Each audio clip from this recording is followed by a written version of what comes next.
welcome to the deep dive. Okay, you know those really big books? Yeah. The ones that sit on the shelf looking, well, seriously impressive, maybe a bit intimidating. Yeah, the doorstoppers that promise everything. Exactly. Today, we're tackling one of the giants.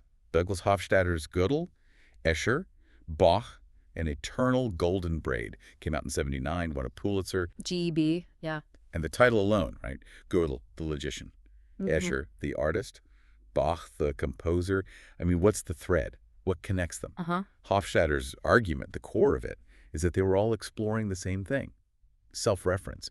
And he thinks that is the key to, well, us, to human consciousness. It's a wild ride of a book, definitely. Challenging, but also really playful, you know? Right. So our mission today, for you listening, is basically to give you a map, a shortcut into Hofstadter's big ideas about intelligence, meaning self-reference. Without needing a PhD in logic first. Exactly. We want you to get the main theory of mind he presents in GEB to see how those aha moments in logic, art, and music actually connect.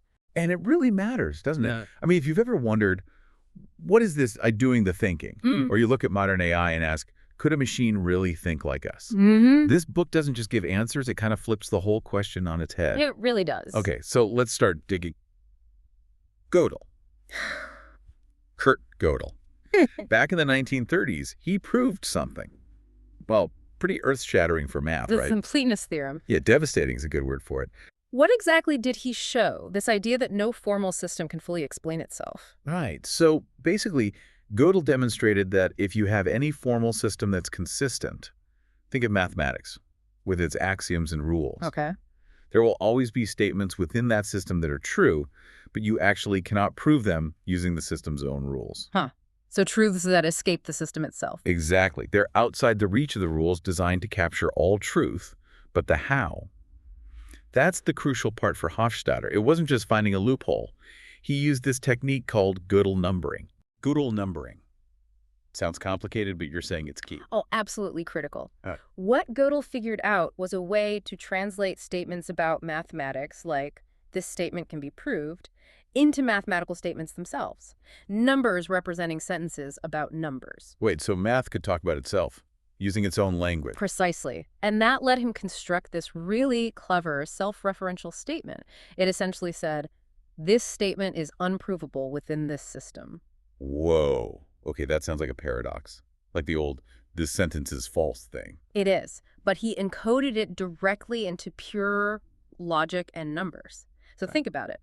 If that statement could be proven true by the system, then the system proves something false, because the statement says it's unprovable, making the system inconsistent. Right. But if it cannot be proven by the system, then the statement is actually true. It correctly claims it's unprovable, which means the system is incomplete. It can't prove all truths. So either way, the system has a fundamental limit built in. Exactly, a limit inherent in formal reasoning itself. Okay, so if this applies to any complex formal system, not just math, does that mean like human language or even the neurological rules of our brain? Yeah. Are they also incomplete? Are there things we just can't grasp through reason alone? That's the huge leap Hofstadter makes. He saw that this ability of a system to refer to itself, to comment on its own rules, yes, it creates paradoxes, these limits, but maybe, just maybe, those limits are actually the foundation for self-awareness, the system bumping up against its own boundaries. Okay, so Gödel gives us the abstract logic puzzle. Mm-hmm. Where did Hofstadter see this? Visually. That brings us to M.C. Escher. Right. Escher's art is like Gödel's logic made visible. Yeah, everyone knows those images. The Yeah. impossible stairs going nowhere, Yeah. waterfalls feeding themselves, Mhm. like drawing hands, the two hands drawing each other onto the paper. That feels like a perfect strange loop. It's a fantastic example of what Hofstadter calls level crossing. See, in most systems, you have levels, the rules, and the things the rules operate on, or the artist and the art being created. A strange loop happens when you cross those levels. The system starts acting upon itself. In drawing hands, the hand is the object being drawn, but it's also the subject doing the drawing. Cause and effect get tangled up. Completely tangled. Your brain tries to figure out the hierarchy, which came first, and it just can't. It keeps looping, and that constant mental effort, that failure to resolve it, that's what makes it stick with you. So it's not just a cool visual trick. It's basically a diagram of a feedback loop, like Gödel's logical loops. Exactly. Escher shows how systems can fold back on themselves, creating these endless loops. And Hofstadter looks at that and says, doesn't that feel a lot like Well, like thought. Like how we think about our own thoughts. Yeah, that constant internal dialogue, checking ourselves, observing our own mental processes. Escher gives us a picture of that self-reference that seems so central to being conscious. All right, this is fascinating. We've got logic, we've got visuals. Now the third piece, Johann Sebastian Bach. How on earth does Baroque music fit in with Gödel and Escher? Well, Bach's music, especially his fugues, isn't just complicated. It's built on recursion.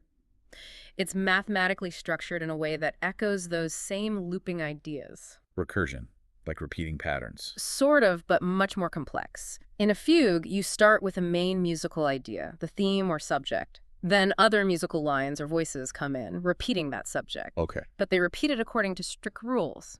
Maybe the theme is played upside down or backwards or faster or slower. The music is constantly using the original pattern as the input for the next layer of complexity. It's building on itself. It's like the music is processing itself, almost like a musical algorithm. That's a great way to put it. It's the sonic version of the strange loop. Think about the famous crab canon from Bach's musical offering. Okay. It's written for two instruments, but the music for the second instrument is just the music for the first. Read backwards and upside down. No way. Yes. And if you play it, the beginning and the end mesh perfectly. It loops back on itself perfectly. It closes a circle, but feels like it could go on forever. So, Gödel loops in logic, Escher loops in art, Bach loops in music, Hofstadter saying it's all the same fundamental pattern, recursion, self-reference. That's the core argument. These aren't just analogies, they're different expressions of the same deep structure.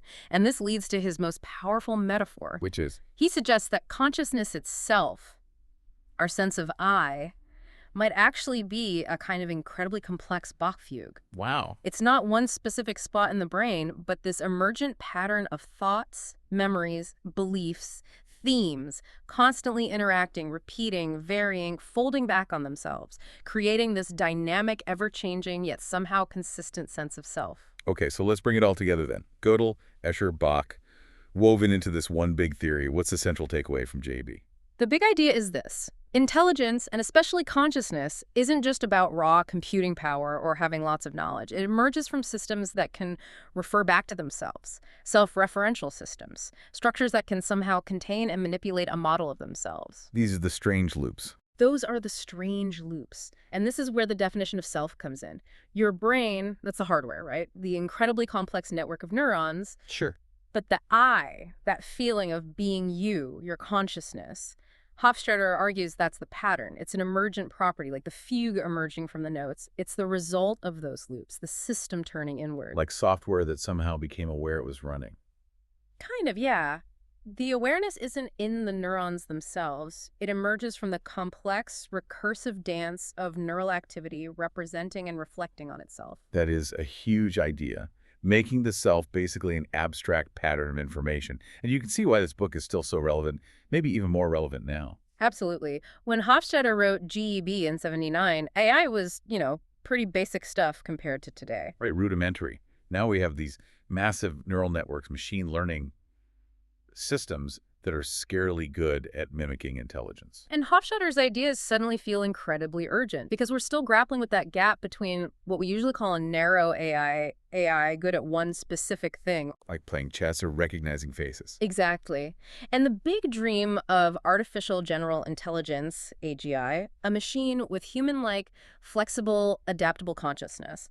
Our current AIs are amazing pattern matchers. They learn from vast amounts of data, but Hofstadter might argue they generally operate on the data externally. They don't seem to have that internal self-referential loop. They don't reflect on their own thinking process, their own limitations in that deep Gödelian way. So the billion-dollar question really is, can machines get there? Is true consciousness just a matter of more data, more processing power? Or is there something fundamentally missing? Like that ability to build and manipulate a complex model of itself. Yeah, that strange loop structure. Hofstadter seems to suggest that until a machine can genuinely handle that kind of complex self-reference, until it can, in a sense, see its own structure and maybe even generate insights that go beyond its initial programming, it'll likely remain an incredibly sophisticated tool, but perhaps not truly conscious in the way we are. It's not just about speed, it might be about the recursive architecture. What I find really beautiful about this whole thing is how it breaks down walls. Math, art, music. We think of them as separate. Mm-hmm. But GEB shows this common thread, this fundamental principle of patterns, recursion, self-reference running underneath everything. It's like the universe's own trick for creating complexity, maybe even consciousness itself.